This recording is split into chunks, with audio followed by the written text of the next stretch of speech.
بسم الله الرحمن الرحيم الحمد لله والصلاة والسلام على رسول الله وعلى آله وصحبه ومن والاه. Dear brothers and sisters in Islam, Assalamu alaikum wa rahmatullahi ta'ala wa barakatuh, and welcome to a new episode in our series Ramadan Reminders. And inshallah ta'ala, today we'll be covering the ruling in regards to those whom Allah ta'ala exempt from fasting the month of Ramadan, and all of the issues related to this very aspect. Please stay with us as we continue our program.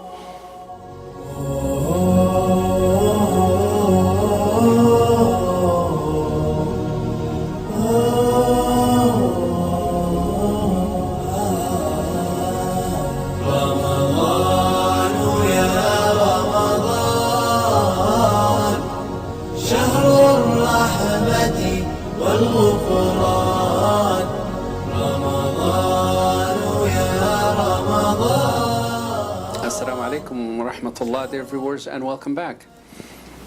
Fasting the month of Ramadan is one of the practical aspects of Islam, and fulfilling that act of worship is mandatory upon each and every Muslim.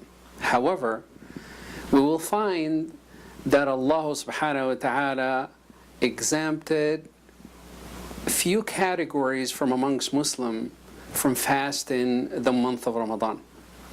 And those who are exempt from fasting, they are given that exemption based on reasons in their cases. Now, the exemptions that are given, they're of two types. There are permanent exemptions and temporary ones. And it all goes back to the actual person himself or herself. There are those who are given a permanent exemption because of a permanent reason that is related to their case. And as the ruling goes, that when a ruling is applicable to any of the cases in regards to the acts of worship or any of the rulings, it goes around, as they say, based on the actual reason. فَالْحُكْمُ يَدُورُ مَعَ الْعِلَّةِ وُجُودًا وَعَدَمًا. That if the ruling is applicable is because of the reason. The reason disappears, so does the ruling. So when we say that a permanent exemption is given to a certain category of Muslims, is because of the permanent reason that they are dealing with. Example of that is the case of someone who is dealing with a chronic disease. A chronic disease is a permanent reason for a person not to fast. Also, an insane individual. Insanity is a permanent exemption given to individual, simply because when it comes to fulfilling any of the acts of worship, for that matter, a person is required to have that physical ability so as the mental ability. Otherwise, a person is exempt from that.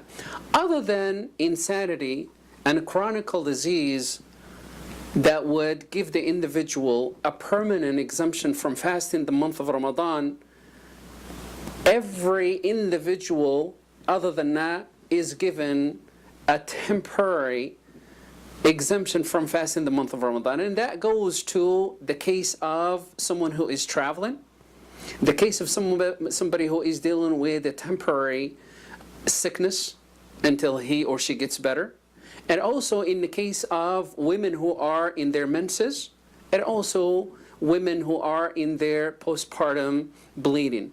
These are not permanent. In other words, they will come to an end at one point.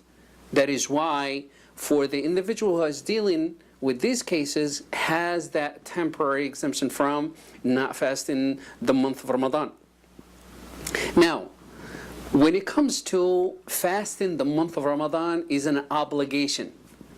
An obligation does not fall out except in the case for somebody who is, as we said, had a permanent reason not to fast. Yet, that does still not free the individual from making up for not fasting. In other words, A person who has a permanent reason not to fast, in the case of an insane individual, as well as a person who is dealing with a permanent sickness, as well as also a person who is older in age, weak body, cannot fast. For those cases, a person is allowed, is given the option of feeding one person for each day that he or she misses during the month of Ramadan. Fasting can be made up, in their case, by feeding one individual. Now, when it comes to feeding, an individual is required to provide food items and give them away for one person for each day. Should cooking be involved, it's rather an extra step that a person could do, which is a part of ihsan. And Allah subhanahu wa ta'ala loves ihsan in every single thing that a Muslim should do. Ihsan is that extra step that you take to not only fulfill the basics, but to add an extra ingredient to the basic. In other words, a person is only required, a Muslim is only required, in the case of him not being able to fast the month of Ramadan, for him to feed only one individual by providing food items for him. But if he or she would go the extra step of cooking and then feeding, that is something Allah subhanahu wa ta'ala rewards for tremendously. This is when it comes to permanent exemptions. When it comes to temporary exemptions, a person can only make up for the missing days by not feeding, not given that option. Only option is to fast the missing days. So feeding, which is this is a question that comes up very often. Feeding is only in the case of those who have a permanent exemption from not fasting the month of Ramadan. As we mentioned, those who are elderly, weak in the body, cannot fast. Those who are dealing with a chronic disease permanently, and those who are insane. But those who are dealing with the temporary sickness, women who are dealing with their menses, and women who are dealing with postpartum bleeding, and also traveler, all of those have a temporary reason not to fast, and therefore once they are off of that period of exemption, they have to make up for the missing days that they missed during the month of Ramadan.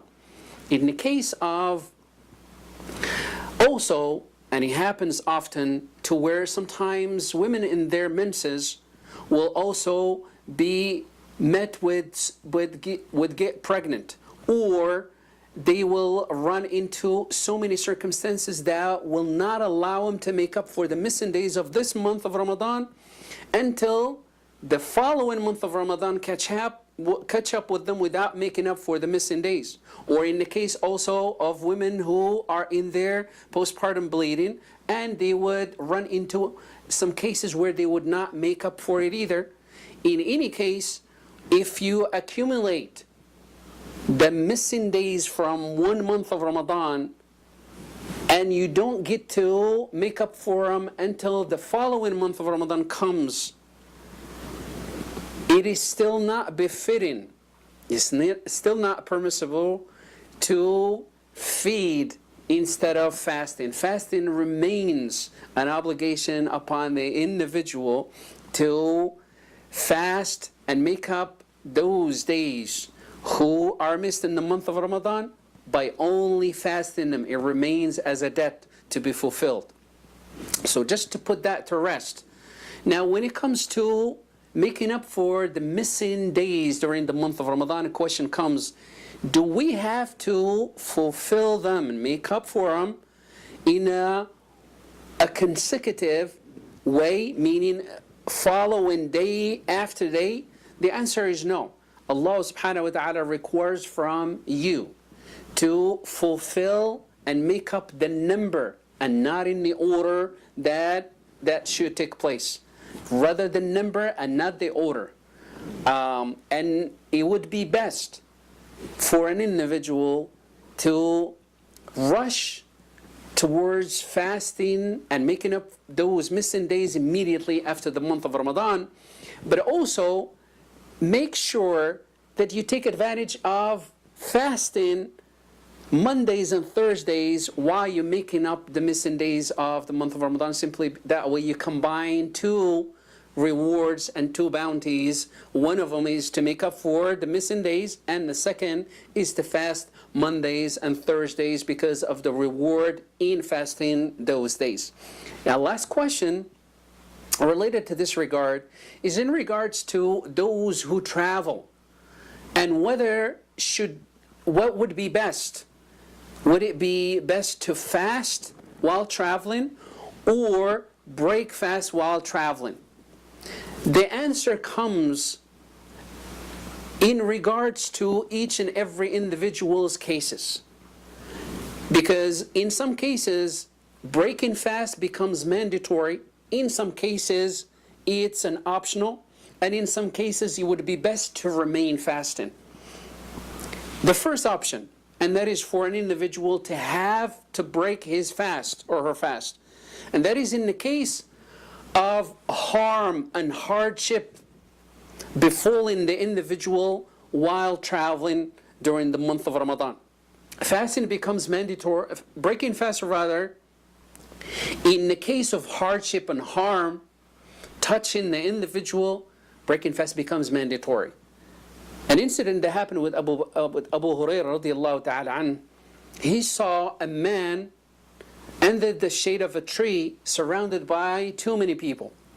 And then he asked what was going on with him, and they said he was fasting and he is about to faint, but he still refuses to break his fast.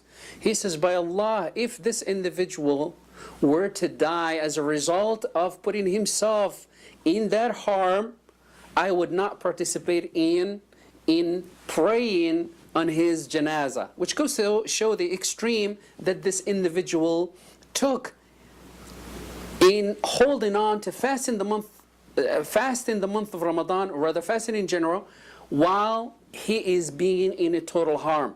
So in the case of harm and hardship, breaking fast becomes mandatory.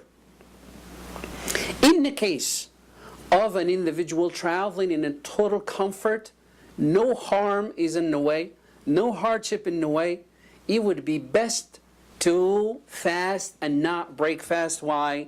Simply because Allah subhanahu wa ta'ala designated a specific time for fasting the month of Ramadan. And should that period of time pass, so many bounties, so many rewards go with it. That is why it would be best to fast if there is no harm, no hardship connected to traveling. But in the case that, also the third option, is in the case where there is a 50-50 chance of hardship and no hardship at the same time, it goes back to the individual himself to weigh the hardship versus none of that hardship. In his case, as Al-Imam Ahmad collected in his Musnad an authority of Anas ibn Malik, who reported that he said, we were traveling with the Prophet ﷺ one time while we were fasting, and he says, group from amongst us broke their fast and some others continued fasting, but he continues to say that neither of the groups criticized the other one. In other words, those who were fasting did not criticize those who broke their fast, and those who broke their fast did not criticize those who continued fasting, but rather all of them continued in their way. Why? At the end, it boils down to the ability of the individual in that case. And I ask Allah subhanahu wa ta'ala to increase us in knowledge and make us amongst those who benefit from it. And I ask Allah subhanahu wa ta'ala to keep you in His protection. Wassalamu alaikum wa rahmatullahi ta'ala wa barakatuh.